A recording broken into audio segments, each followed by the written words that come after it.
शिवसेना युवा सेना नांदेड दक्षिण जिल्हा प्रमुख पैलवान बाळू पाटील मोरे यांच्या जनसंपर्क कार्यालयाचा उद्घाटन सोहळा मोठ्या दिमाखात आणि हर्षोल्लासात महाराष्ट्र राज्याचे माजी मुख्यमंत्री तथा उपमुख्यमंत्री नामदार एकनाथभाई शिंदे यांच्या हस्ते संपन्न झाला।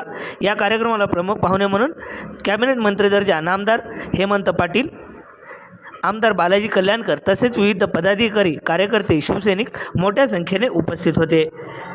यावेळी आपल्या भावना व्यक्त करताना शिवसेना युवा सेना नांदेड दक्षिण जिल्हा प्रमुख पैलवान बाळू पाटील मोरे म्हणाले,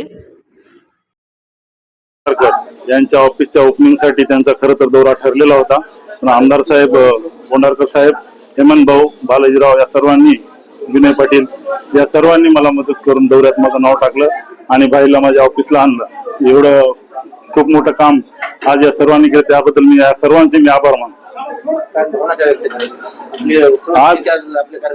आज मी एवढा खुश आहे की पक्षामध्ये कार्य करतात ते सर्वोच्च नेता याच्यापर्यंत सर्व माझ्या ऑफिसला आले, याच्यात मी खूप मोठा आनंद व्यक्त करतो। पक्षाचा मुख्य नेताच माझ्या ऑफिसला आला, त्याच्यामुळे आता यायचं तर कोणी राहिलं नाही। जे काही नागरिक आपल्या संपर्क कार्यालयाला भेट देणार आहेत, त्यांच्या अडीअडचणी असतील ते आपल्या नक्कीच पक्षाचे सर्वोच्च नेते आणि आपल्या महाराष्ट्राचे उपमुख्यमंत्री साहेब यांनी आज माझ्या पक्ष कार्यालयाचं ओपनिंग करून मला शुभेच्छा दिल्या आणि त्यांनी सर्व अडीअडचणीला कुठं कसं काम करायचं आणि अडचण आल्यावर आम्हाला कसं संपर्क साधायचा याबद्दल मला माहिती दिली। त्याच्यामुळं गोरगरीबच्या सर्व पीडितांच्या ज्या अडचणी असतात ते नक्कीच या ऑफिसमधून दूर होतील।